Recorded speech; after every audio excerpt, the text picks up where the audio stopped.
आज की ये पुरवकार तकरीब, जिसमें उर्दू के नामवर और मोतबर शायर जनाब अब्बास रज़ा तनवीर माहुली साहब की किताब अफ़ज़ाइश फ़न का रस्म इजरा होना है। सबसे पहले मैं दरख्वास्त करूँगा इज़्ज़त माब जनाब अनीस अंसारी साहब से, जो साबिक़ एग्रीकल्चर प्रोडक्शन कमिश्नर हुकूमत उत्तर प्रदेश हैं, कि वो डाइस पे तशरीफ़ ले आएँ। जनाब अनीस अंसारी के लिए ज़ोरदार तालियां बजाएं आप लोग। अनीस अंसारी साहब तशरीफ़ ला रहे हैं। हम आपका इदारे लौह कलम की तरफ से खैर मकदम करते हैं।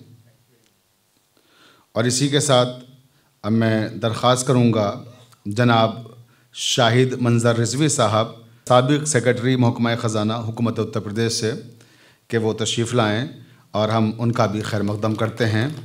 शाहिद मंजर रिजवी साहब की शख्सियत मोहताज तारुफ़ नहीं है।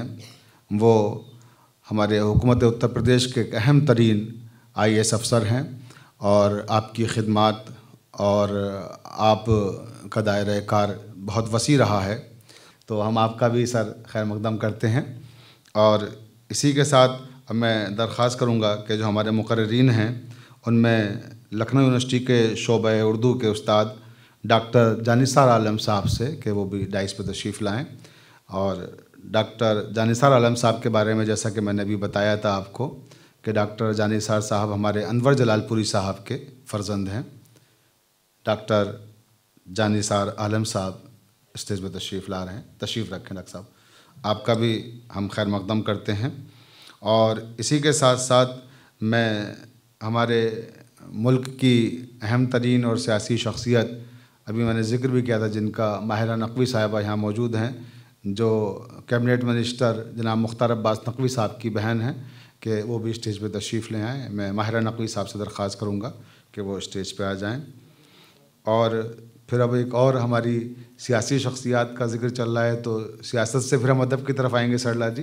पहले सियासी लोगों से तारुफ़ करा दें। सुमैया राना साहिबा हमारे दरमियान में मौजूद हैं, जो कि इस वक्त की सियासी दुनिया में जिनका नाम ही अपना तारुफ़ है। वैसे तो इनका अदबी तारुफ़ भी बहुत अहम है कि ये मुनव्वर राना साहब की बेटी हैं, और मुनव्वर राना साहब उर्दू के साहिब तर्ज शायर हैं और पूरी दुनिया अदब उनका एहतराम करती है। और उस घराने की नुमाइंदगी अदबी एतबार से भी और सियासी एतबार से भी इस वक्त सुमैया राना साहिबा कर रही हैं। मैं दरख्वास्त करूँगा सुमैया राना साहिबा से कि वो भी स्टेज पर तशरीफ़ ले आएँ। आइए तशरीफ़ ले आएँ। और अब आसमान अदब पर कभी आफताब और कभी महताब बनकर चमकने वाली शायरा, कभी हिंदी को रोशन करती हैं तो कभी उर्दू अदब को रोशन करती हैं, डॉक्टर सल्ला आसमा साहिबा से दरख्वास्त करूँगा कि वो भी स्टेज पर तशरीफ़ ले आएँ। डॉक्टर सल्ला आसमा साहिबा भी स्टेज पर तशरीफ़ ला रही हैं। आपका भी हम खैर मकदम करते हैं। तशरीफ़ ले आएँ। और अब सामईन से फिर एक बार दरख्वास्त करेंगे, डॉक्टर साहब आपसे, रज़ा भाई आप लोग आगे आ जाइए, तशरीफ़ ले आएँ। आइए वज़ाहत भाई आप लोग आगे, डॉक्टर सरवत तकी साहब आप लोग सब आगे आ जाइए। ज़हीर साहब आइए, ज़हीर रिजवी साहब तशरीफ़ ले आएँ, आगे आ जाइए। और अभी अब सबके बाद, क्योंकि हम लोग तो मेज़बान हैं, अब मैं जनाब अब्बास रज़ा तनवीर माहुली साहब से दरख्वास्त करूँगा कि जो साहिब एज़ाज़ हैं, इनके लिए ज़ोरदार तालियाँ बजाइए और आप स्टेज पर तशरीफ़ ले आएँ। अब्बास रज़ा तनवीर आज़मी साहब आपके दरमियान तशरीफ़ ला चुके हैं। एक बार फिर से ज़ोरदार तालियों से इनका खैर मकदम करें आप लोग। मैं शुआ फ़ातिमा से दरख्वास्त करूँगा कि वो आएँ और अपने हाथों से हमारे जो मेहमान ख़ुसूसी हैं आज के, और जिनके हाथों से किताब का रस्म इजरा होना है, जनाब अनीस अंसारी साहब की खिदमत में गुलदस्ता पेश करने की ज़हमत करें। और हम दिल की गहराई से अनीस अंसारी साहब का इस्तकबाल करते हैं। देख लो बेटा। और अब मैं शुमाइला हुसैन से दरख्वास्त करूँगा कि वो तशरीफ़ लाएँ और वो हमारे आज के मेहमान ख़ुसूसी जनाब शाहिद मंजर रिजवी साहब IAS की खिदमत में गुलदस्ता पेश करेंगी। शुमाइला हुसैन इदारे लौह कलम की रुकन हैं। शुमाइला हुसैन गुलदस्ता पेश कर रही हैं जनाब शाहिद मंजर रिजवी साहब की खिदमत में। शाहिद मंजर साहब हम आपका खैर मकदम करते हैं। तो अब्बास रज़ा तनवीर साहब की खिदमत में मैं ख़ुद गुलदस्ता पेश करता हूँ, लौह कलम का चेयरमैन होने के हवाले से।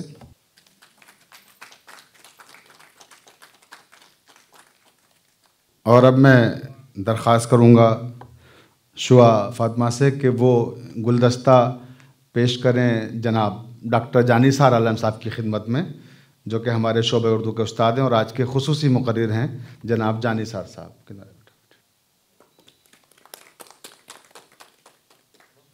और इसके बाद अब मैं शुमाइला हुसैन से दरख्वास्त करूँगा कि वो हमारी सियासी दुनिया की अहम तरीन शख्सियत माहिरा नकवी साहिबा जो बरेली से तशरीफ़ लाई हैं की खिदमत में गुलदस्ता पेश कर रही हैं शुमाइला हुसैन। अब मैं दरख्वास्त करूँगा सुमैया राना साहिबा के इस्तकबाल के लिए ज़रीना खान साहिबा से कि वो तशरीफ़ लाएँ और अपने हाथों से गुलदस्ता पेश करें। हमारी खुसूसी मेहमान और आज की अहम तरीन शायरा जनाब मुनव्वर राना साहब की साहबजादी सुमैया राना साहिबा की खिदमत में, जो सियासी दुनिया में मोहताज तारुफ़ नहीं हैं।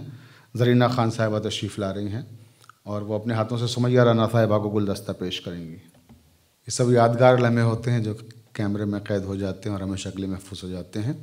फ़रहीन तशरीफ़ ला रही हैं और वो सरला आसमा साहिबा की खिदमत में गुलदस्ता पेश करेंगी, जो हमारे हिंदी और उर्दू अदब की अहम तरीन शायरा हैं। ज़ोरदार तालियाँ। फ़रहीन गुलदस्ता पेश कर रही हैं डॉक्टर सरला आसमा साहिबा की खिदमत में। और अब मैं ख़ुद गुलदस्ता पेश करूँगा अपनी भाभी की खिदमत में, अब्बास भाई की अहलिया की खिदमत में। आप वहीं बैठ रही भाभी, मैं वहीं गुलदस्ता लेके आऊँगा, आपको यहाँ आने की ज़रूरत नहीं है। ज़ोरदार तालियाँ बजाएं आप लोग इनके लिए। अब्बास रज़ा साहब से ये दरख्वास्त करूँगा कि वो ख़ुद अपने हाथों से जनाब अनीस अंसारी साहब को शाल पहनाएँ।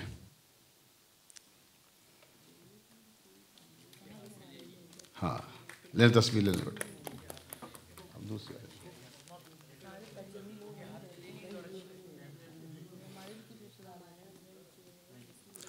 और अब शाहिद मंजर रिजवी साहब IAS की खिदमत में शाल अदब पेश की जा रही है। अब्बास तनवीर साहब से दरख्वास्त करूँगा कि वो उनका भी इस्तकबाल करें और उनको भी अपने हाथों से शाल अदब पहनाएं।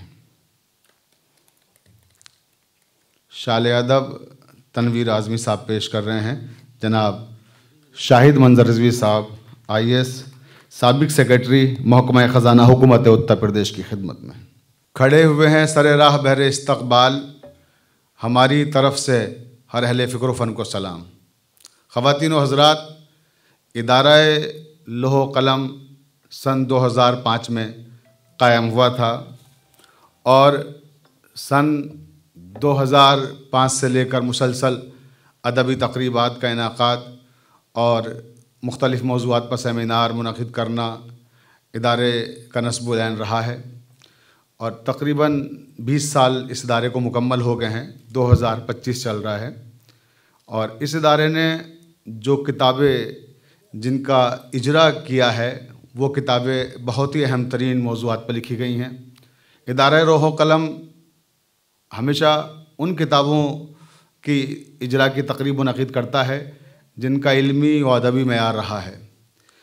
इदारे लौह कलम ने हर किताब का इजरा नहीं किया। बहुत सारे लोग चाहते थे कि इदारे के टाइटल पर उनकी किताबों का इजरा किया जाए, लेकिन हमने हमेशा मेयार को पेश नज़र रखा। अब तक जिन किताबों के इजरा इदारे लौह कलम की जानिब से हुए हैं उनमें से चंद किताबों का हम जिक्र करना चाहेंगे, जिससे अंदाज़ा हो सकेगा कि किस तरह की किताबों का इजरा इदारे की जानिब से होता रहा है। सबसे पहले 2008 में इस इदारे की जानिब से इजरा हुआ था इरफान सिद्दीकी शख्स और शायर का, जो लखनऊ यूनिवर्सिटी में हुआ था, जो मेरी लिखी हुई किताब थी ख़ुद की। और उसमें उन मेहमानों में से आज एक मेहमान हमारे दरमियान जनाब अनीस अंसारी साहब मौजूद हैं। ये उस पुरवकार तकरीब में मौजूद थे, जनाब अनीस अंसारी साहब।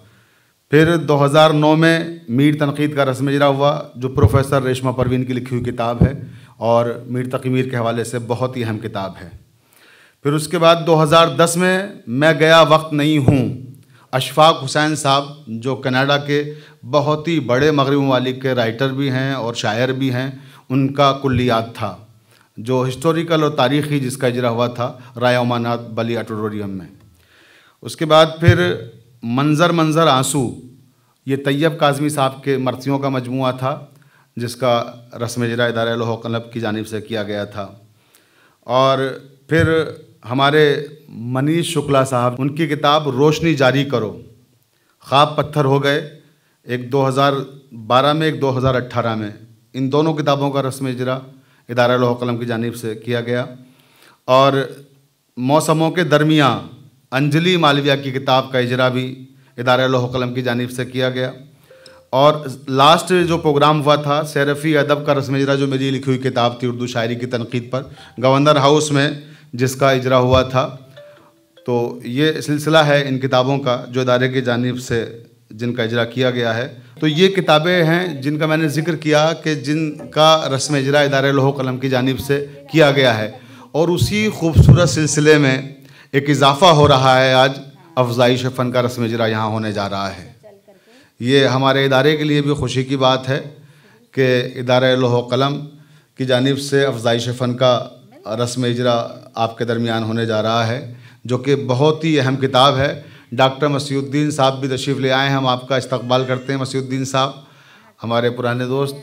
अभी मैं मनीष भाई आपकी किताबों का जिक्र कर रहा था, ख्वाब पत्थर हो गए और रोशनी जारी करो, आइए ऊपर तशरीफ़ ले आए। मनीष शुक्ला साहब आ गए हमारे। और अब मैं दरख्वास्त करूँगा मेहमानों से इजरा के लिए सब लोग खड़े हो जाएँ, इजरा की रस्म अंजाम दे दी जाए, उसके बाद फिर सिलसिला आगे बढ़े। हिंदी और उर्दू दोनों किताबों का रस्म इजरा हो रहा है अफज़ाइश फ़न का। जो हमारे मेहमान कर रहे हैं जनाब अनीस अंसारी साहब, जनाब शाहिद मंजर रिजवी साहब।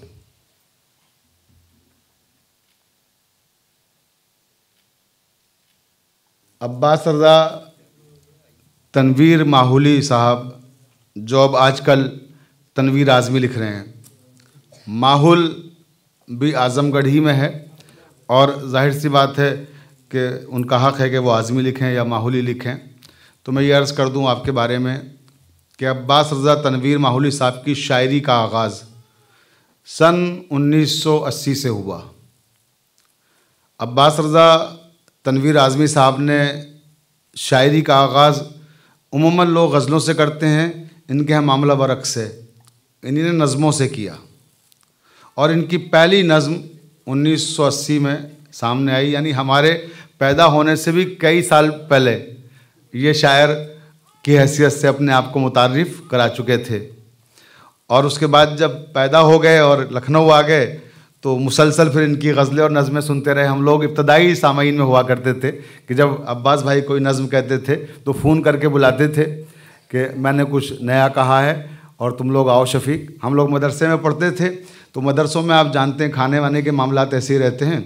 तो ये जब बुलाते थे झूठ मूठ को ये कहते थे, हम लोग सचमुच को पहुंच जाते थे क्योंकि खाना मिलता था खाने के लिए। अब्बास भाई खाली गज़लें नहीं सुनाते थे, नज़में, बेहतरीन खाने भी खिलवाते थे। हमारी भाभी बैठी हुई हैं, बड़ी मेहमान नवाज, और हम लोगों ने बहुत इनके यहाँ मटर पुलाव, बिरयानियाँ और मुख्तलिफ़ अनवा अक़साम के खाने खाए हैं।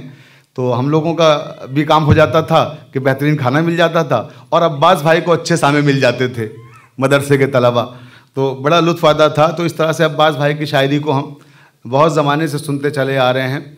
और जैसा कि मैंने अर्ज़ किया कि इन्हीं ने जो पहली अगर कोई शायरी की है तो वो नज़्म की शक्ल में है, और नज़्म भी वो कि जिसका उन्वान है एतराफ़।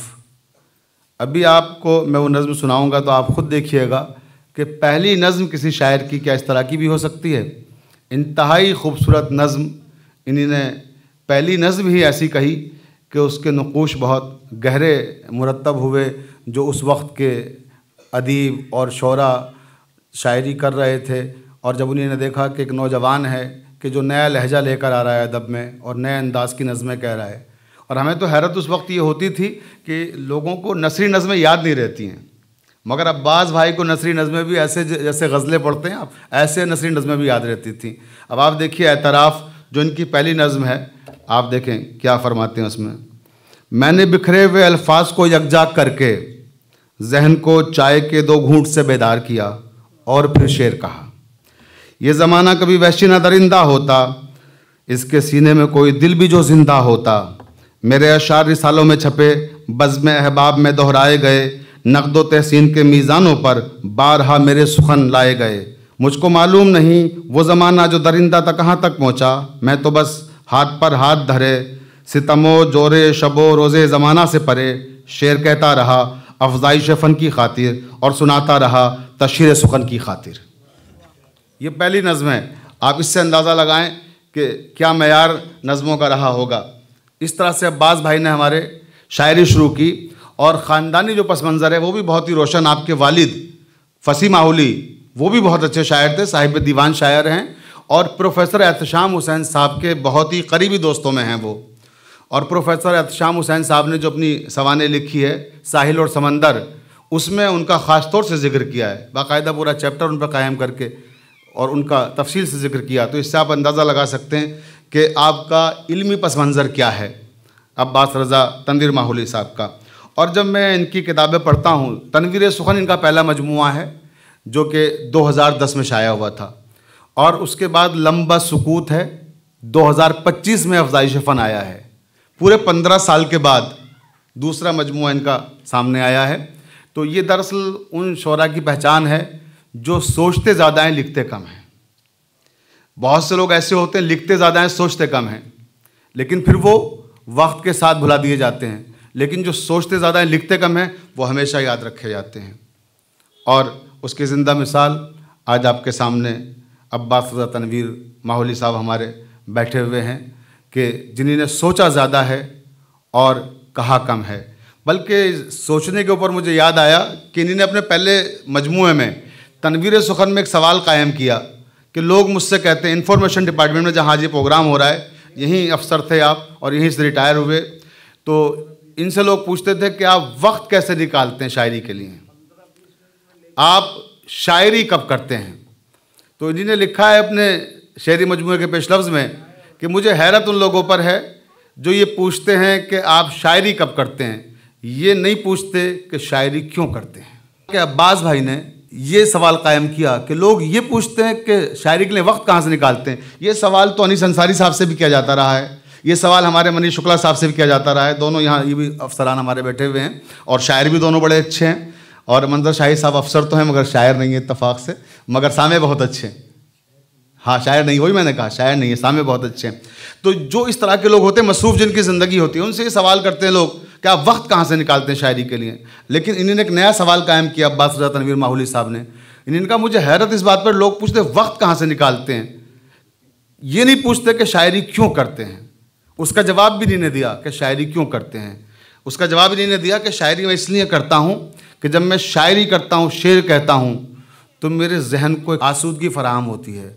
जब मैं मज़दूरों के मसाइल अपनी शायरी में पेश करता हूँ, जब मैं गरीबों की आहें शेर की शक्ल में ढालता हूँ, तो वो मुझे एक ज़हनी सुकून फराहम करती है कैफियत। और मैं जो शेर कहता हूँ वो इसलिए कहता हूँ कि मुआशरे की इस्लाह हो सके, मुआशरे तक कोई पैगाम जा सके, इसलिए शेर कहता हूँ ताकि समाज और सोसाइटी की नुमाइंदगी कर सकूँ। दरअसल ये फ़िक्र क्या है, ये तरक्की पसंद फ़िक्र है। तरक्की पसंद शोरा भी इसी नहज पर शायरी करते रहे हैं और यही उनका ऐलान था, गोया नारा था कि हम समाज और सोसाइटी और मुआशरे को साथ लेके चलेंगे। सिर्फ महबूब की जुल्फ़ों की तारीफ़ें नहीं करेंगे, सिर्फ महबूब के लब व रुखसार को शायरी का मौजू नहीं बनाएंगे। प्रेमचंद ने क्या नारा बुलंद किया था इसी लखनऊ में, यही तो कहा था। रफ़े-ए-आम कलम मैदान में जो कॉन्फ्रेंस हुई थी, उस कॉन्फ्रेंस में जो नारा बुलंद किया था प्रेमचंद ने, वो था अब हमें हुस्न का मेयार बदलना होगा। हमें महबूब की आंखों में हुस्न नहीं ढूंढना है, महबूब के रुखसार में हुस्न नहीं ढूंढना है, महबूब के लबों में हुस्न नहीं ढूंढना है, महबूब की जुल्फ़ों से नहीं खेलना है। अब हमें मज़दूर के बहते हुए पसीने में हुस्न ढूंढना है। अब हमें यतीम की आंख से टपकने वाले आंसू में हुस्न ढूंढना है। तो हमें इस तरह से बदल देना है और इस तरह से समझना है चीज़ों को कि जो पहले रवायती शायरी थी उसको तब्दील किया जाए और असरी मसाइल को शायरी का मौजू बनाया जाए। जनाब अमान अब्बास साहब रोज़नामा सहाफ़त के एडिटर तशरीफ़ ले आए हैं, हम आपका इस्तकबाल करते हैं। और आज हम भी हम माइक पे बोल रहे हैं तो अमान भाई का बहुत अहम किरदार है। सबसे पहले हमारी तख्लीक़ात रोज़नामा सहाफ़त में छपती थी और अमान भाई जिस मोहब्बत से छापते थे और जितनी हौसला अफजाई हमारी करते थे वो लफ्ज़ों में शायद हम ना बयान कर सकें। तो अमान भाई आपका दिल की गहराई से इदारा लौह कलम की जानिब से हम खैर मकदम करते हैं आज की इस तकरीब में। और अब आज के ख़ास मुक़र्रिर हमारे जानिसार आलम साहब, उस्ताद शोबे उर्दू, लखनऊ यूनिवर्सिटी लखनऊ तशरीफ़ ला रहे हैं आपके सामने, जो जनाब अनवर जलालपुरी साहब के फ़र्जंद हैं और किसी तारुफ़ के मोहताज नहीं हैं। बेहतरीन मकाला निगार हैं, बेहतरीन स्पीकर हैं, शायरी इन्हें विरासत में मिली है। जनाब जानिसार आलम का ज़ोरदार तालियों से इस्तकबाल करें। शुक्रिया बिरादरम शफीक साहब, स्टेज पे बैठे हुए तमाम अहम शख्सियात, डॉक्टर अनीस अंसारी, मंजर अब्बास साहब और मेरे बहुत ही करम फरमा मोहसिन मनीष शुक्ला साहब, बहन सुमैया राना भी यहाँ मौजूद हैं। और मैं बहुत कम जगहों पे जाता हूँ, मुझे एक जगह छोटी सी नौकरी मिली है अल्लाह के फजल व करम से, और मैं उसी में सर्फ कर देना चाहता हूँ अपने आप को। जो कुछ कर सकता हूँ वो करता हूँ।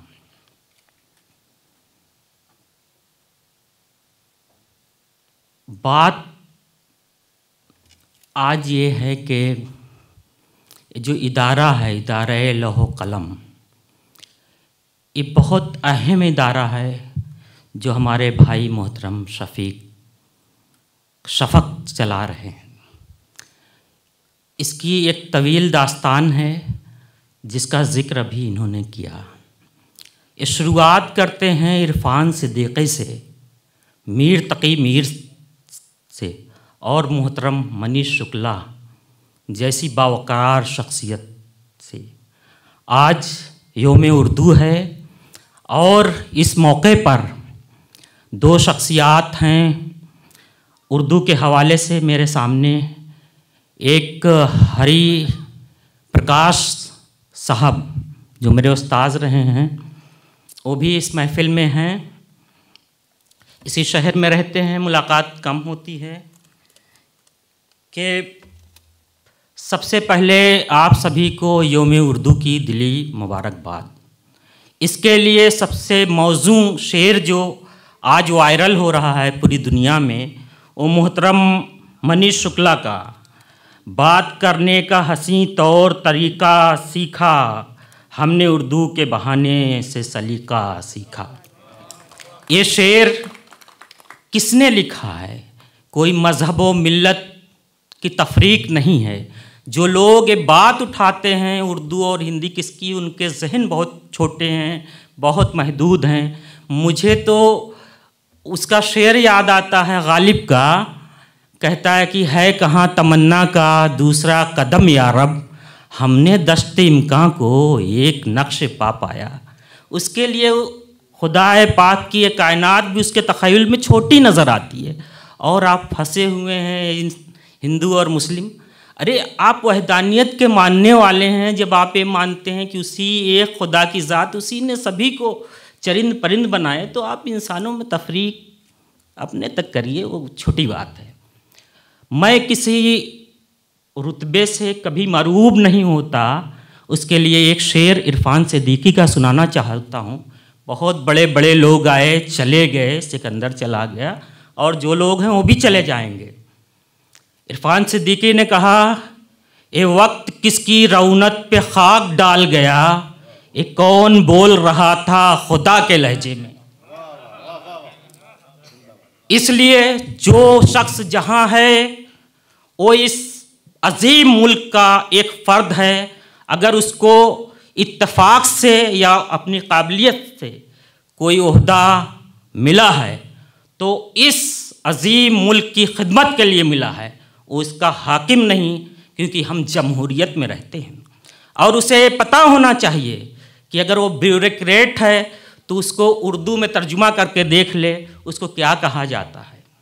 नौकर शाह, गेटिंग माई पॉइंट, नौकर शाह, और आप शाहगर हैं जो सामने बैठे हुए हैं। ये जमहूरियत के हवाले से थोड़ी बातें थी।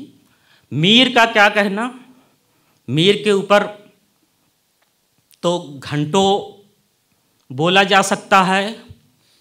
मेरे वालिद ने एक शेर कहा था कि वो जिसको पढ़ता नहीं कोई बोलते सब हैं, जनाबे मीर भी कैसी ज़बान छोड़ गए। इस उर्दू के आलमिये पे इससे बड़ा शेर शायद ही मिले। वो पद्मश्री अनवर जलालपुरी का था। तो मेरी बात, मैं कोई ख़तीब नहीं हूँ, मैं मुफ़क्किर भी अपने आप को नहीं समझता, मैं सिर्फ़ अदब का एक तालिबे इल्म हूँ और हमा वक्त अदब में और मौसीकी में गर्क रहता हूँ। मुझे कोई फ़र्क नहीं पड़ता कौन शेखुल जामिया है। एक मेरा ऑन रिकॉर्ड है, मुझे कोई नहीं, हमारे यहाँ एक साहब आए थे, मेरा जहाँ मैं काम करता हूँ फिलवक्त प्रमोशन का था, तो उन्हें ये लगा कि शायद इनके अंदर कोई अना है, गुरूर है, क्योंकि कुछ लोग सिस्टम को ख़राब कर देते हैं, हर जगह होते हैं, वो तवाफ़ करने लगते हैं और उससे ज़्यादा तवाफ़ करते हैं जितनी परिक्रमा करनी चाहिए। तवाफ़ और परिक्रमा की भी एक जगह होती है, वहाँ डाइटी होना चाहिए, वहाँ खुदा की ज़ात होना चाहिए, वहाँ आप हमारे जैसे इंसान नहीं, थोड़ा लिबरेट होइए, ठीक है। मैं कभी नहीं गया, तो जाते ही उन्होंने पूछा, अच्छा आइए आइए, आप ही हैं जी। फिर उन्होंने जो कहा कि आप वक्त के पाबंद हैं। मैंने कहा जी, यूजीसी के नॉर्म्स के अकॉर्डिंग मैं आता हूँ और जो काम मुझे असाइन होता मैं करता हूँ। और सबसे पहली एक बात मैं अर्ज़ करना चाहता हूँ कि सबसे पहले मैं अपने ज़मीर के तईं, अपनी अंतरात्मा के प्रति जवाबदेह हूँ, उसके बाद किसी के, ठीक है। उसके बाद उन्होंने कहा ओवर टू एक्सपर्ट्स। एक्सपर्ट ने जो पूछना था उन्होंने पूछा, वो फॉर्मेलिटी होती है, सेकंड ग्रेड में प्रमोटेड टू, चला आया। तो आपके अंदर अगर सच्चाई है, be honest, be truthful, nothing is going to stop you. यहाँ तक मेरी बात थी। सबसे अहम चीज़ ये है कि आज जिस किताब का रस्मी इजरा हुआ है उसका नाम अफ़ज़ाइश फ़न है, यानी कि फ़न को फ़रोग़ देना, उसको बढ़ाना, उसको एक्सपेंड करना, उसका काम हमारे मोहतरम कर रहे हैं। अब्बास रज़ा साहब की किताब का आज रस्म इजरा हुआ है, बहुत बावकार शख्सियात के हाथों। मैं भी एक अदना तालिब इल्म की हैसियत से इसमें शामिल रहा, मुझे खुशी है और मेरी भी इज़्ज़त अफजाई हुई, क्योंकि वो मेरे यहाँ आए, मेरे चैम्बर में, उन्होंने मेरी अपनी किताबें दी, मैंने बग़ौर उस किताब का मुताला किया। ये ग़ालिबन उनकी दूसरी किताब है, इससे पेशतर उनकी एक किताब आ चुकी है। बहुत ही शरीफ सुलझे हुए इंसान, और उन्होंने अपनी कुछ नज़में भी मुझे सुनाई, और मेरे कुछ रिसर्च स्कॉलर्स थे, वो भी शायरी करते थे, उनकी भी इस्लाह इन्होंने फरमाई। इनकी किताब जब मैं पढ़ रहा था तो मुझे अंदाज़ा हुआ कि अब्बास साहब की शायरी समाजी वाबस्तगी की शायरी है, सोशल कंसर्न है। हर शायर शुरू तो करता है रोमानियत से, जाहिर सी बात है इन्होंने भी की, इनकी शायरी में भी जमालियात है, रोमानियत है, और तमाम जो शेरी महासिन हैं उससे मज़य्यन इनकी शायरी है। लेकिन जो सबसे अहम उन्सुर है, जो आज की ज़रूरत है, वो एहतजाज, जो नदारद है। कहीं जदीदियत की वजह से कुछ लोगों ने कुछ चीज़ों को आधा पढ़ा, उससे कम समझा और उसको बरतने की उर्दू में कोशिश की, तो उनकी वजह से जो उर्दू अदब को या हिंदी अदब को भी कुछ हद तक नुकसान पहुंचा, उसका अजाला अगर हुआ तो आ मोहतरम की किताब में मैंने देखा। मौका तो नहीं है क्योंकि बहुत लोगों को बोलना है, मैंने कुछ अशार उसमें से नकल किए हैं।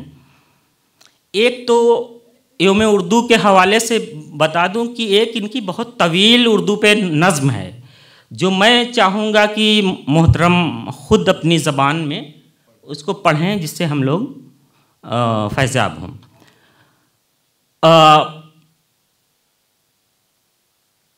अफ़ज़ाइश फ़न में जो मैंने 2-3 अशार मुंतखब किए, उसमें मज़ाहमत की आँच कितनी शदीद है उसका अंदाज़ा लगाया जा सकता है। लिखा है कि मज़ाहमत के नए खारदार रस्तों पर कदम जमा के चलो, गर तो कोई बात बने। तुम्हारे जहन में एक शाहकार जिंदा है, तो सर उठा के चलो, गर तो कोई बात बने। हर एक जुल्म व सितम के सताए लोगों को गले लगा के चलो, तो कोई बात बने। तो इस तरह के अफकार और ख़यालात का हामिल शख्स इसी तरह की शायरी आज अगर कोई कंट्रीब्यूशन देना चाहता है फ़िक्र के सतह पर, आप बहुत कुछ नहीं कर सकते तो आवाज़ तो बुलंद कर सकते हैं जुल्म व जबर के ख़िलाफ़ अपनी कलम के ज़रिए से। एक काम बहुत ही खूबसूरती से शायर ने अंजाम दिया है। और मैं अपने उस्ताद मोहतरम का जो सामने बैठे हुए हैं हरिप्रकाश जी का एक शेर सुनाना चाहता हूँ उर्दू और हिंदी के हवाले से।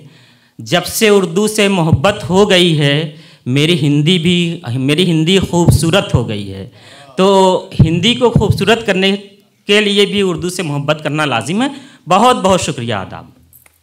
इस सिलसिले को आगे बढ़ाते हुए कि जो दो बातें भी जानिसार साहब ने इशारा किया, अब्बास रज़ा तनवीर माहौली साहब की शायरी की तरफ, एक रोमांस का कि रोमांस पाया जाता है, और दूसरा समाजी अक़दार का जो इनके यहाँ माहौल है, और जिस तरह से मज़दूरों की ये अपनी शायरी में तर्जुमानी करते हैं या निसाई जज्बात की जिस तरह से तर्जुमानी करते हैं, वो भी इनका अपना मुख्तलिफ़ अंदाज़ है दूसरे शायरों से और अदीबों से। मैं चाहता हूँ कि कुछ नमूने इस तरह के पेश करूँ और देखें आप इनकी शायरी में क्या कहा गया है, क्योंकि मेरा उसूल है कि जब हम किसी ऐसे प्रोग्राम की निज़ामत करते हैं तो हम चाहते हैं कि जिस शायर की किताब है उससे हट के कोई बात न की जाए, उसी पे गुफ्तगू की जाए और उसको लोगों को बताया जाए और लोगों तक पहुँचाया जाए उसे कि वो क्या कहना चाहता है, उसके जहन में क्या चल रहा है। जैसा कि मज़दूरों की भी बात कही जानिसार साहब ने, तो आप देखें मज़दूर किस तरह से अब्बास रज़ा तनवीर आज़मी साहब की शायरी में आते हैं। ये शेर आप देखें, कहते हैं कि घर बनाते हैं मगर सोते हैं फुटपाथ पे सब। घर बनाते हैं मगर सोते हैं फुटपाथ पर सब, काश मज़दूरों की अपनी भी कोई छत होती। देखिए ये है जज्बा तनवीर आज़मी का। या कहते हैं कि एक तबका है जिसे मज़दूर कहता है जहाँ, एक तबका है जिसे मज़दूर कहता है जहाँ, सुबह से ता शाम करता जाफिशानी रोज़ रोज़। तो उसकी जाफिशानी का एहसास है इन्हें। और एक शेर तो ऐसा है अब्बास भाई कि अगर मैं शायर होता, अच्छा शायर नहीं हूँ, अगर होता तो इस शेर पे आपके पूरा दीवान कुर्बान कर देता, जो शेर अब सुनाने जा रहा हूँ। देखिए किस मैयार पे जाके सोचता है शायर और क्या बात कही है इस शेर के अंदर।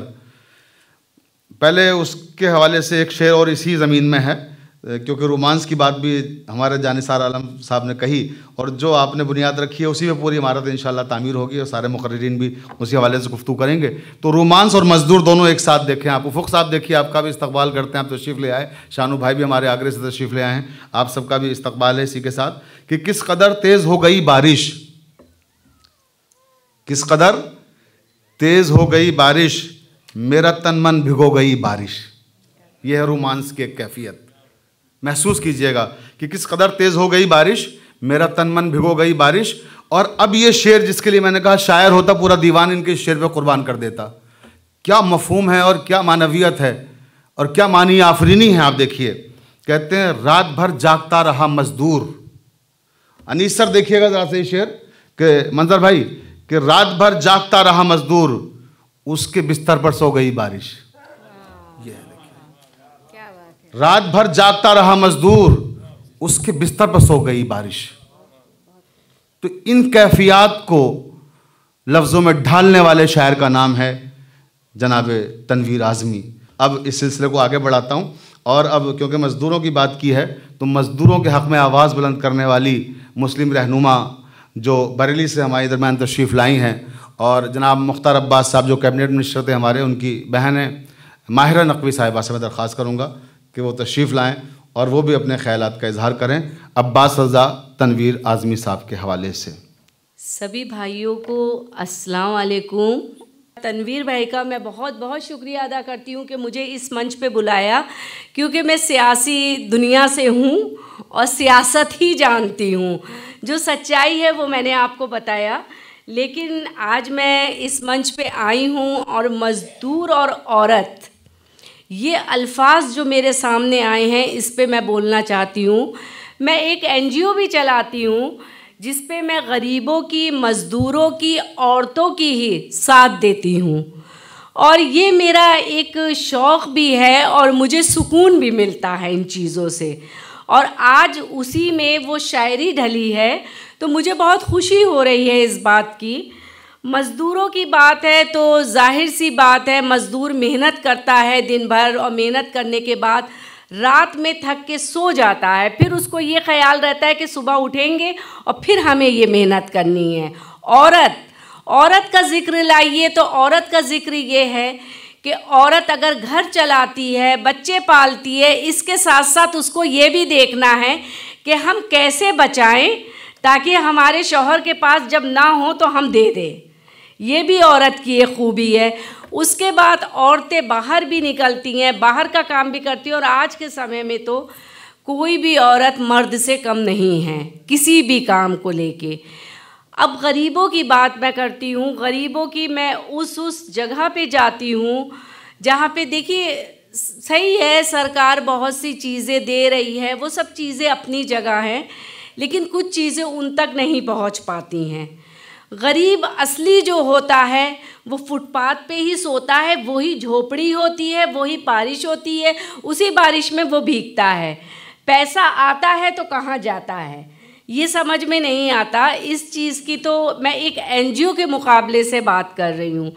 इसी पे मैं आपको एक दो शेर अर्ज़ करना चाहती हूँ जो इस किताब में छपे हैं, और बहुत अच्छी किताब है। मैं आगे भी इंशाअल्लाह इसको पढ़ के, और मैं चाहती हूँ इस किताब को मैं और प्रमोट करूँ। और माशाल्लाह माशाल्लाह हमारे भाई छोटे मौलाना मिर्ज़ा शफ़ीक हुसैन शफ़क़, इनकी तारीफ़ के लिए दो अल्फाज मैं कहना चाहती हूँ, उतने ही काफ़ी हैं। नजीबाबाद नजफ़ हिंद का पूरा ज़िम्मेदारी इन्होंने ली। इस साल मखसूसी में उस जगह जाके देखा, बिल्कुल सारा बदलाव था। आगरा की सालाना मजलिसों में इन्होंने पूरी ज़िम्मेदारी ली और वहाँ का अब की माहौल देखा, बिल्कुल पूरा माहौल बदला था। माशाल्लाह इनके कामों की जितनी तारीफ़ की जाए उतनी कम है।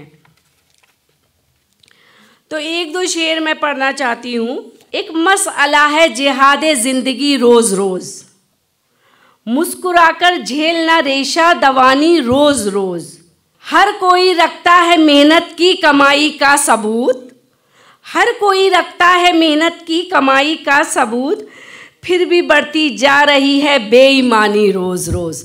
अरे भाई इस शायरी पे तो आप लोग तारीफ़ कर ही सकते हैं, क्या शायरी कर। जैसे जैसे लूट की दौलत से बनते हैं अमीर, जैसे जैसे लूट की दौलत से बनते हैं अमीर, हो रहे हैं रफ्ता रफ्ता ख़ानदानी रोज़ रोज़। सूख जाएगी किसी दिन मिसले दरिया ज़िंदगी, घट रहा है उम्र के दरिया में पानी रोज़ रोज़।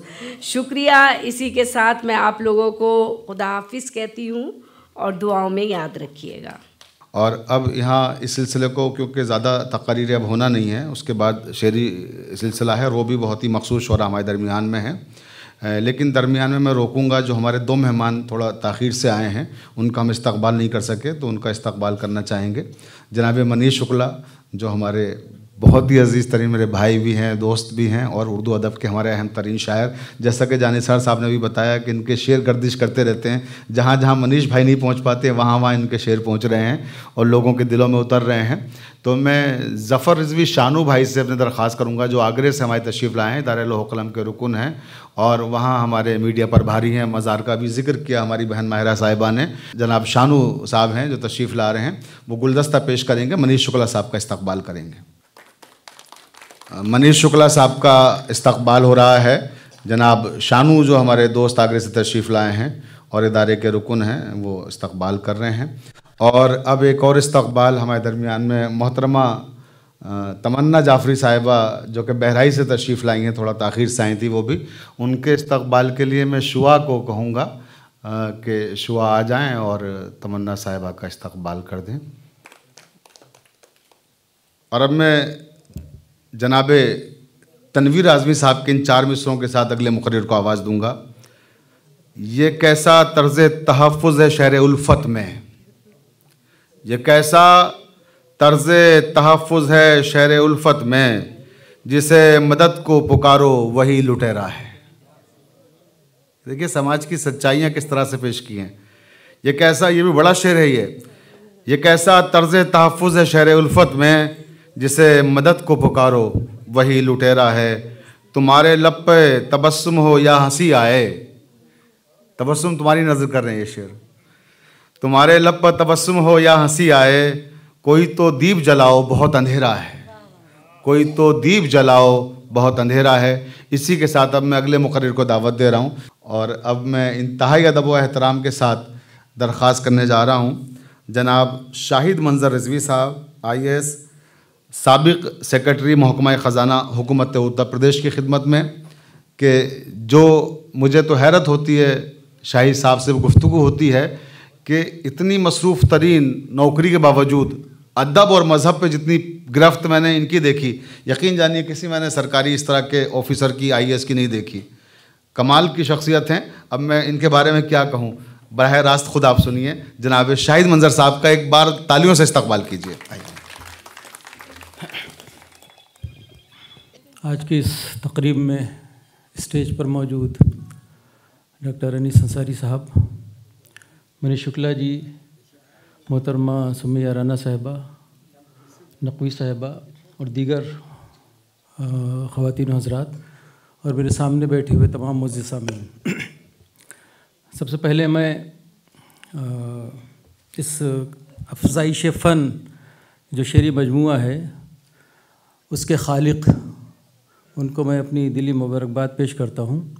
और ख़ास तौर से जो आज यौम उर्दू का मौका है उसके लिए मैं सभी के सामने हदिये तहनीत व तबरीक पेश करता हूँ।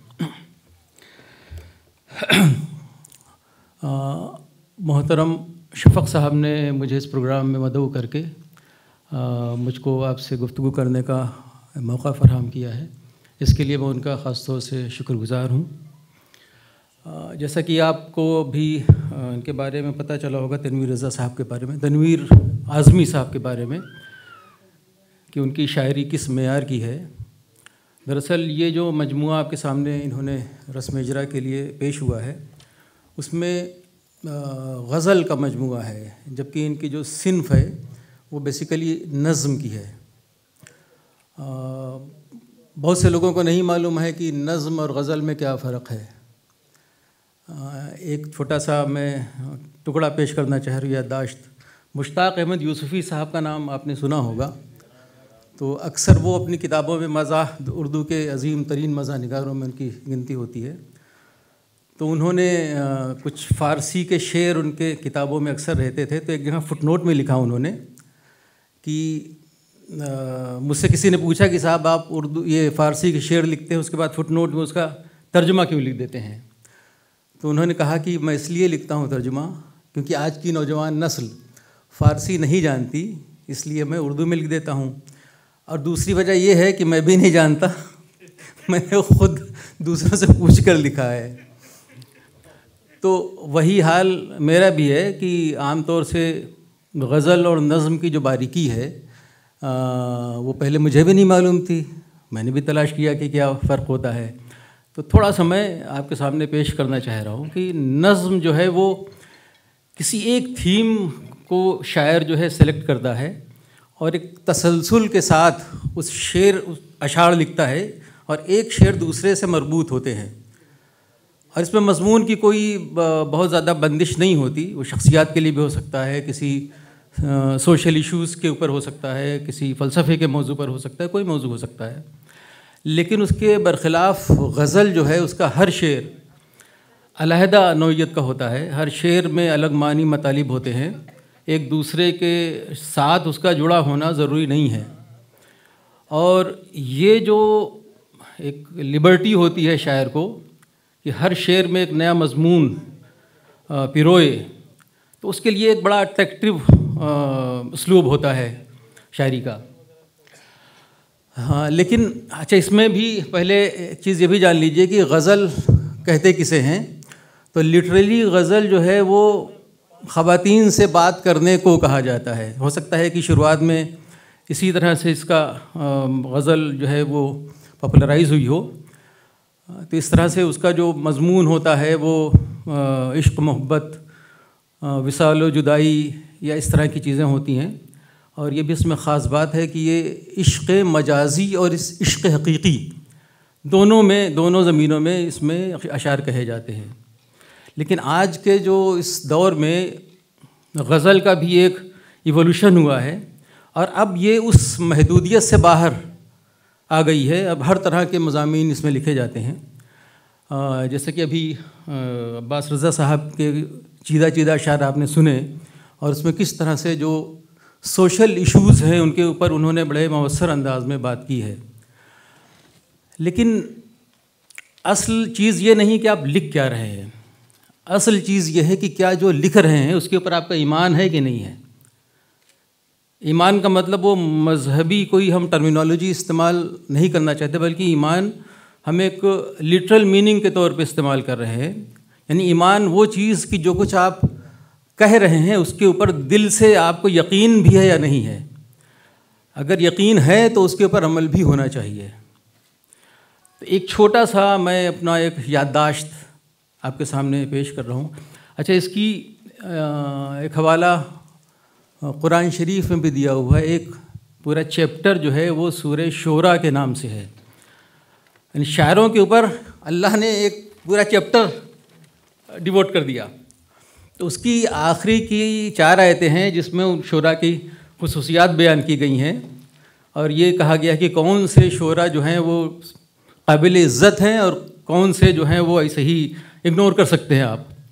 तो उसमें ये ख़ासियत बयान की गई है कि वो शोरा जो सिर्फ़ कहते हैं और करते नहीं हैं, अमल नहीं करते, उनकी कोई इज़्ज़त नहीं है।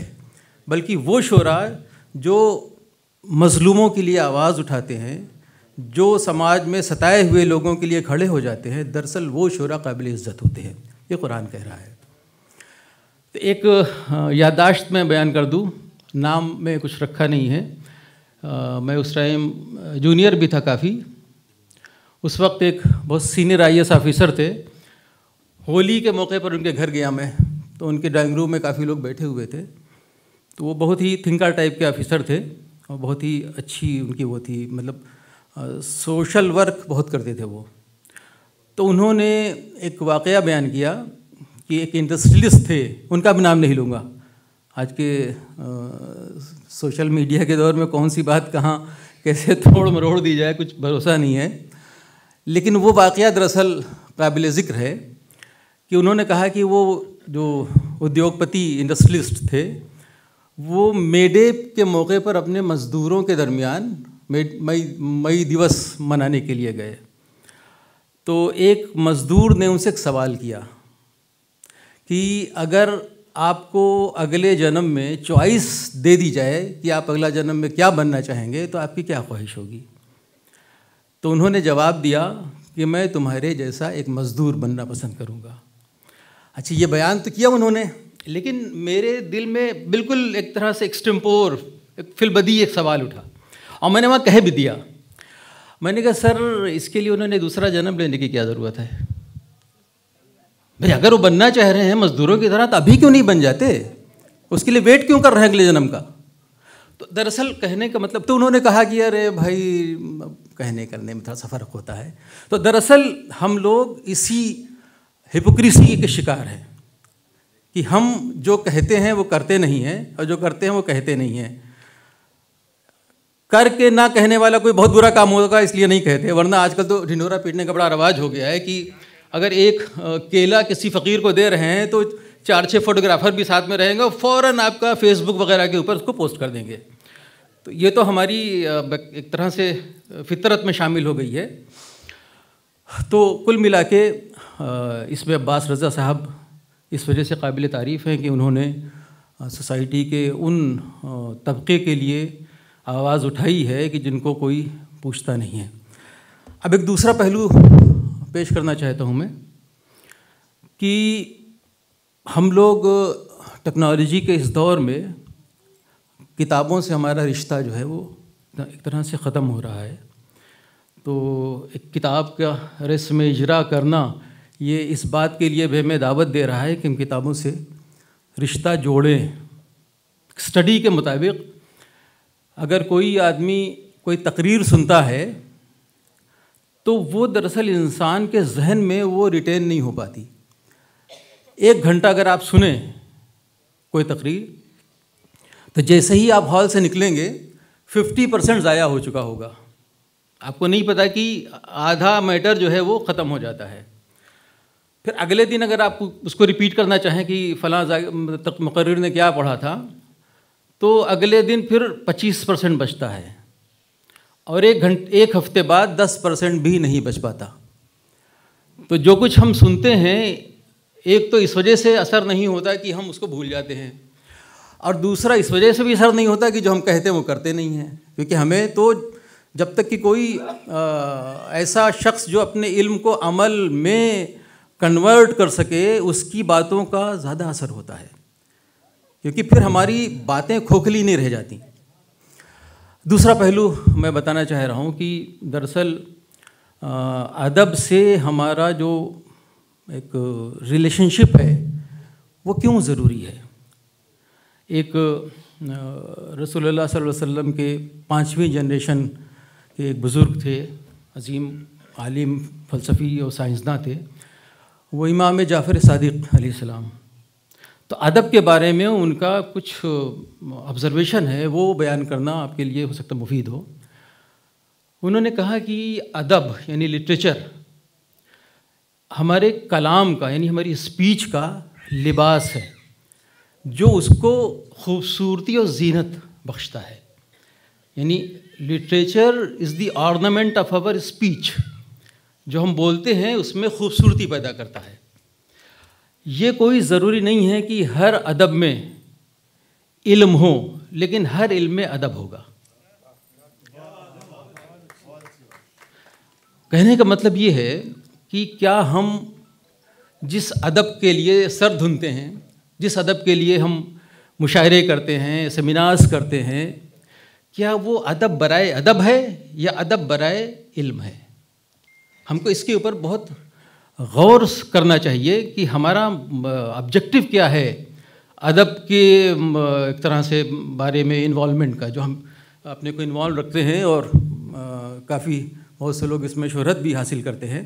लेकिन हमको जब तक कि कोई उसका ऑब्जेक्टिव अगर हमारे पेश नज़र नहीं है तो ऐसे किसी प्रोग्राम की मेरे ख़्याल से कोई ज़रूरत नहीं है।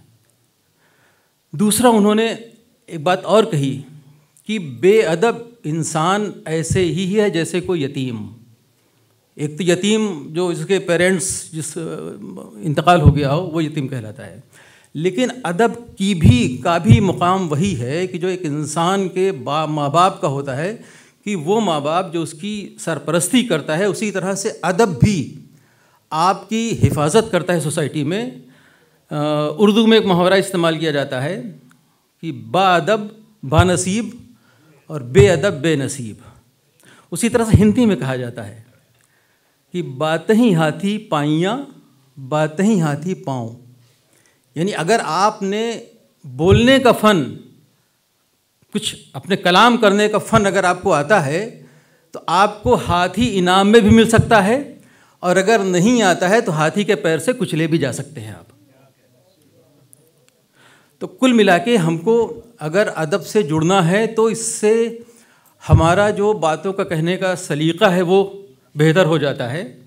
आखिर में मैं 2 शेर पेश करूँगा। एक शायर ने, वो ख़ुद बेअदब नहीं थे लेकिन उन्होंने इसको उजागर किया है कि एक बेअदब इंसान किस तरह से दूसरे के लिए तकलीफ़ दे हो सकता है। कि उन्होंने कहा कि मर चुक कहीं के तू गमे दौरां से छूट जाए, कहते तो वो भले की हैं लेकिन बुरी तरह।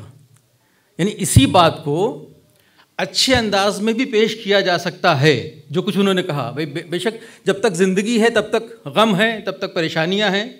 इससे छुटकारा तभी मिलेगा जब हमारी मौत आ जाए, जब ज़िंदगी ही ख़त्म हो जाए। अब इसी चीज़ को गालिब ने कितने बेहतर तरीके से कहा कि गम हस्ती का असद किससे हो जुज़ मर्ग इलाज, शम्मा हर रंग में जलती है सहर होने तक। शुक्रिया। जैसा कि अभी मंजर शाहिद साहब ने कहा कि ये जो इनकी शायरी है उसमें रोमांस भी है और जो हमारे असली मसाइल हैं, असली हिस्सियत है, वो भी पाई जाती है। तो मैं यहाँ एक बात का और जिक्र करना चाहता हूँ और शाहिद मंजर साहब की बात को और उसको तोसी करना चाहता हूँ, उसको और आगे बढ़ाना चाहता हूँ कि इनके यहाँ रोमांस है तो वो भी असली हिस्सियत के साथ है।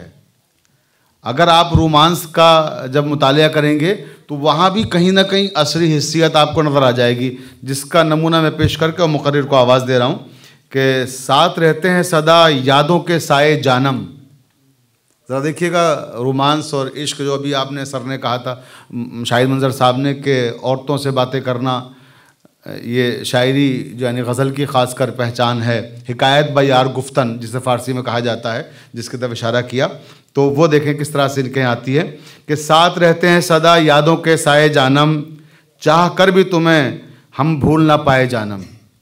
चाह कर भी तुम्हें हम भूल ना पाए जानम, आज भी ज़िस्त के एहसास का उन्वान लगे।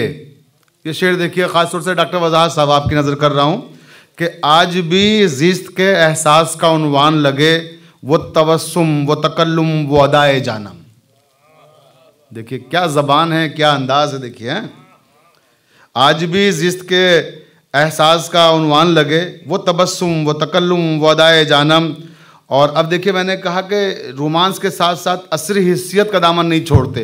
अब वो देखें आप नमूना, शहर खामोश में एक चीख सी उठती क्यों है, किसको फुर्सत है पता कौन लगाए जानम। और इसलिए और भी कुछ मुझको भले लगते हैं, इसलिए और भी कुछ मुझको भले लगते हैं, मेरे अशार से खुशबू तेरी आए जानम। मेरे अशार से खुशबू तेरी आए जानम। ये खुशबुओं की बात हो रही थी, तो खुशबुओं का सफ़ीर उर्दू अदब में जनाब अनीस अंसारी साहब हमारे दरमियान में मौजूद हैं। जैसा कि मैंने कहा कि वो IAS हैं, लेकिन उर्दू के बुलंद पाया शुरा में उनका शुमार होता है। उनका कुल्लियात आया था अभी कुछ दिन पहले, आप लोगों ने देखा होगा, अधूरी हिकायत। अधूरी हिकायत 1000 सफ़हात पर मुश्तमल है कम से कम। अब आप सोचिए कि जब अनीस अंसारी साहब ने अधूरी हिकायत लिखी है तो 1000 सफ़े की लिखी है। अगर वो हिकायत मुकम्मल होगी तो कितने 1000 सफ़हात पे जाके मुकम्मल होगी, खुदा ही जाने। तो ऐसे शायर जिनकी अधूरी हिकायतें भी 1000 सफ़हात पे फैली हुई हैं, और सिर्फ ये नहीं कि 1000 सफ़हात पे फैली हुई हैं, बल्कि उसमें हर हिकायत ऐसी है जो अपनी तवज्जो हमारी तरफ मबजूल कराती है और हमारी तवज्जो अपनी तरफ मबजूल कराती है। तो एक ऐसे शायर कि जिनकी शायरी की खुशबू से पूरा उर्दू जहान मुअत्तर है, अब वो आपके रूबरू हैं आज के सदारती ख़िताब के लिए। आज के इस हमारे जलसे के इस अदबी तकरीब के जो सदर मोहतरम हैं, इज़्ज़त माब जनाब अनीस अंसारी साहब से मैं दरख्वास्त कर रहा हूँ वो तशरीफ़ लाएँ और अपने ख़यालात का इजहार करें। मोहतरम अब्बास रज़ा तनवीर आज़मी साहब की नई किताब अफ़ज़ाइश फ़न की तक़रीब रूनुमाई के इस मुबारक मौके पर इस तक़रीब के मेहमान ख़ुसूसी मोहतरम जनाब शाहिद मंजर रिज़वी साबिक़ IAS ऑफ़िसर, दाइस पर मौजूद सभी मुअज़्ज़िज़ ख़वातीन हज़रात, हॉल में मौजूद सभी मुअज़्ज़िज़ ख़वातीन हज़रात, ये मेरे लिए बेहद इज़्ज़त का मकाम है कि इस कदर पुरवकार तक़रीब में मुझे शामिल होने का मौका दिया गया है। मैं इसके लिए इदारे लौह कलम के बानी प्रेसिडेंट मौलाना मुक़र्रिस और शायर नस्र निगार मिर्ज़ा शफ़ीक़ हुसैन शफ़क़ और उनके साथियों का तहे दिल से शुक्रिया अदा करता हूँ। उन्हें मुबारकबाद भी देता हूँ कि एक बहुत अच्छी किताब की रस्म इजरा इस कदर पुरवकार तरीक़े से उन्होंने मुनक़िद की है। अब्बास रज़ा तनवीर आदमी साहब का ये दूसरा मजमूए कलाम है। इससे पहले भी एक किताब उनकी आ चुकी।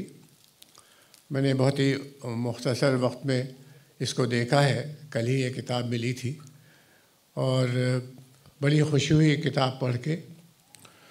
हालांकि इस बात का जिक्र बार बार आया कि उन्होंने नज़्म से शुरुआत की थी और बाद में गज़लें लिखना शुरू की, लेकिन मुझे ऐसा लगता है कि इनकी जो गज़ल की शायरी है उसमें भी बहुत क़ुव्वत है। और गज़ल की शायरी में एक फ़ायदा ये होता है कि लोगों को याद जल्दी हो जाती है। अपनी नज़में ख़ुद याद रखना मुश्किल होता है, लंबी लंबी होती हैं और एक ही मज़मून पर मुश्तमिल होती हैं, उनको याद रखना निस्बतन मुश्किल होता है। और गज़ल के तो एक शेर भी अगर आपको पसंद आ गया और पहुंच गया लोगों के दिलों में तो वो बिल्कुल हासिल कलाम हो जाता है और लगता है कुछ ज़िंदगी में करके दिखाया है। मैं उन्हें मुबारकबाद देता हूँ, उन्होंने बहुत अच्छी शायरी की है। उनकी शायरी के महासिन का ज़िक्र कई लोगों ने किया है। उनके शेर सिर्फ़ मज़दूर और असरी हिस्सियत पर मुश्तमिल नहीं है। उनकी गज़लिया शायरी में ख़ास तौर से ये रंग है कि जो दिल की हालत है और जो दिल्ली की हालत है, वो दोनों पर उन्होंने तबसरा किया है और अपनी नज़र से तबसरा किया। शायरी का यही कमाल होना चाहिए कि जो शख्स आप बीती बता रहा है वो क़ारीन को, सामीन को ऐसे लगे कि जैसे उनकी ज़िंदगी में जो गुज़रा है उसको उन्होंने महफूज किया है। शायरी उसी वक्त ठहरती है जब न सिर्फ शायर की ज़िंदगी के तजुर्बात, एहसासात, उनकी शिकस्तें, उनके फतूहात उस पर कलम उठाया गया हो, बल्कि इस पर भी कि वो ऐसे मुश्तरक जज्बात और एहसासात और तजुर्बात का इजहार हो जो आम लोगों की ज़िंदगी में, कम से कम क़ारीन और सामीन की ज़िंदगी में गुज़रे हों। बड़ी खुशी है कि इन्होंने जो कलाम अपना आज पेश किया है सबके सामने, ये मुझे उम्मीद करना चाहिए कि लोग इसको पढ़ेंगे, इनकी किताब को ख़रीदेंगे और देर तक ये ठहरने वाली शायरी है। जदीद शायरों और जदीद शायरी के अदबी तनक़ीद निगारों का एक बड़ा कंट्रीब्यूशन उर्दू शायरी में ये है, उर्दू अदब में, कि उन्होंने तरक्की पसंद अदब की उस इंतहा पसंदी पर रोक लगाने की कोशिश की जिसके तहत तकरीबन नारेबाजी वाली शायरी और नस्र निगारी शुरू हो गई थी। सभी ज़बानों में वक्त के जो हालात होते हैं उनके मुताबिक लोग शेर कहते हैं, क्योंकि अदब बुनियादी तौर पर आईना है समाज का। तो जो समाज में गुज़र रहा होता है उसी से लोग मुतासिर होकर लिखते हैं। अलग से शायर या अदीब कुछ कोई चीज़ लेके नहीं आते, वो जो वक्त गुज़र रहा है उसको बारे में लिखते हैं। तो तरक्की पसंद तहरीक ऐसे वक्त में परवान चढ़ी थी जब हमारा मुल्क बरतानिया के ज़ेर हुकूमत था, इस्तेमार था, इस्तेहसाल था और उस वक्त प्रोटेस्ट या मज़ाहमत की शायरी करना लाजमी था। जैसा कि सभी तहरीकों में होता है, तरक्की पसंद तहरीक में भी ये चीज़ हुई कि बाद लोगों ने उसके जो फ़नी और अदबी पहलू होते हैं शेर के, उनको नज़रअंदाज किया और मकसदियत को, अफादियत को ध्यान में रखते हुए बहुत डायरेक्ट शायरी की। डायरेक्ट शायरी में कोई बुराई नहीं होती, लेकिन डायरेक्ट शायरी की ज़िंदगी मुख्तसर होती है। जब कोई ऐसी चीज़ आप शेर में कहें जिसका मतलब फ़ौरन समझ में आ जाए और ये पता चल जाए कि ये इस मकसद से कही गई, तो वो फिर उस मकसद के आसपास शेर घूमता है, दूसरी जगह पर इस्तेमाल नहीं होता। लेकिन जो अबदी शायरी होती है या जिस हद तक इंसानों में अबदियत आ सकती है, बहुत दिन तक जो ठहरने वाली चीज़ें, उनका कमाल ये होता है कि बातें ऐसे सलीक़े से कही जाएँ, इस फ़न के साथ कही जाए कि वो सबको लगे कि ये हमारे लिए। 300 साल से ज़्यादा हो गए मीर तक़ी मीर को और उनका ज़माना और हमारे वक्त में बहुत फ़र्क हुआ है, लेकिन उनके अशार आज भी, चाहे वो आपकी ज़िंदगी के निजी हालात हों, कवायफ हों या समाज के हालात हों, उनके लिए बहुत रेलेवेंट है। गालिब को तकरीबन 250 साल हो गए। उनके अशार जो 1857 के आसपास के थे, उनके आप शेर पढ़ें तो लगता है कि बिल्कुल जो पुराशोभ ज़माना उनका था उसमें हम लोग भी गुजरे। ये शेर का कमाल होना चाहिए। काफ़ी निभाने की कोशिश की है और मैं समझता हूँ कि अगला जब मजमू आएगा तो उसमें इस बात का और ख़ास ख्याल रखा जाएगा कि ऐसे अशार कहे जाएं जो जग बीती लगें। इनकी नज़मों में एक कैफ़ी साहब पे बहुत अच्छी नज़म इन्होंने लिखी है, इसी मजमूए में शामिल है। बहुत अच्छी, बहुत उसमें अच्छे तरीक़े से इज़हार किया है अपने ख़यालात का। इरफ़ान सिद्दीकी पर एक अच्छी सी नज़म है, मिर्ज़ा शफ़ीक़ पर है और भी कई लोगों पर एहतशाम हुसैन हो रहा है। लेकिन जो कैफ़ी साहब पे जो आपने लिखा है वो बहुत ही काबिल क़द्र है और मुझे लगता है कि उसको बहुत इज़्ज़त से पढ़ा जाएगा।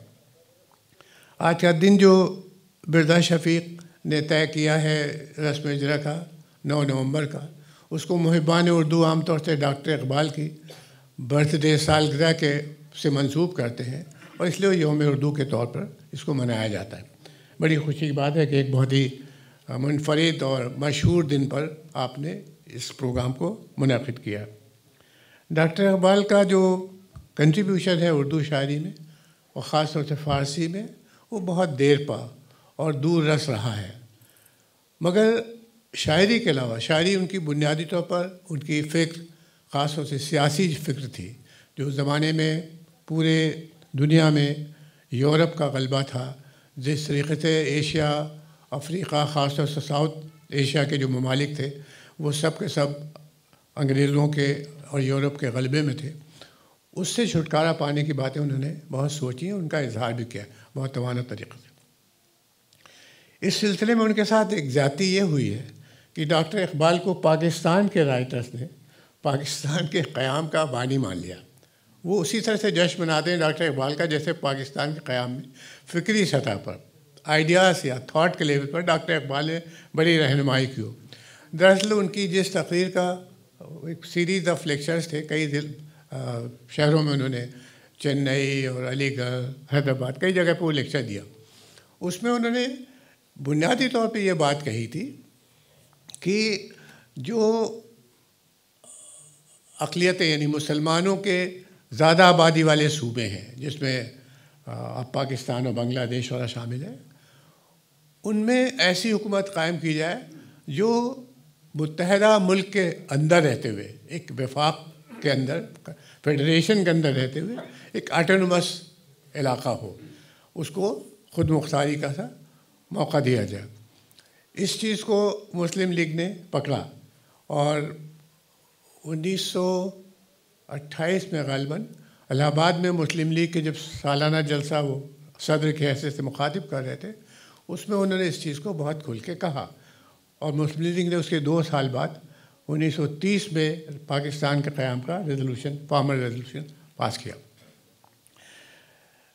डॉक्टर इकबाल मुझे नहीं लगता कि हिंदुस्तान को तकसीम चाहते थे, जो ये पाकिस्तान वाले उड़ाते रहते हैं, या हिंदुस्तान में आरएसएस और बीजेपी के और दूसरी पार्टियों के जो कंजर्वेटिव ग्रुप्स हैं वो भी कहते रहते हैं कि डॉक्टर इकबाल ने पाकिस्तान की हमनवाई की। मुझे लगता है उनके साथ थोड़ा ज़्यादती हुई है।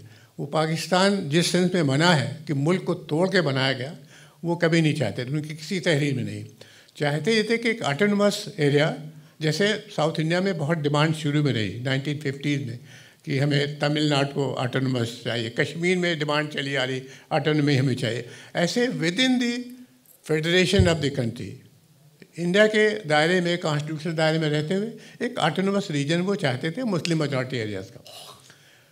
मगर मेरी नाचीज़ नज़र में इस चीज़ से भी बचना चाहिए।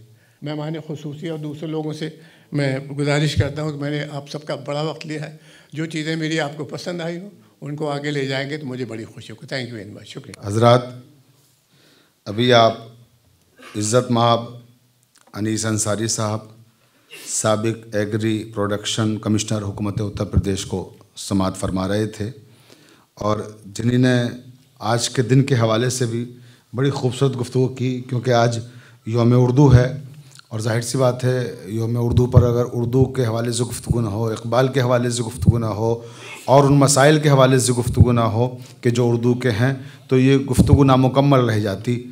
उसको मुकम्मल किया है और वैसे भी जैसा कि मैंने कहा था कि अधूरी हिकायतों को मुकम्मल करने का अनीस अंसारी साहब का ख़ास हुनर है।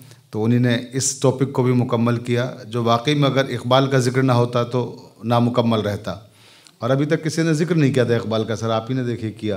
तो ये मुकम्मल गुफ्तगू एक तरह से इकबाल के बगैर नहीं हो सकती थी, जिसे सर ने हमारे किया। और बात उर्दू की तो अब्बास रज़ा तनवीर माहौली साहबी का एक शेर उर्दू के हवाले से पेश कर दूँ कि शीरी है मिसले शहद ये शुस्ता ज़बान है, शीरी है मिसले शहद ये शुस्ता ज़बान है, उर्दू ज़बान कितनी शगुफ्ता ज़बान है।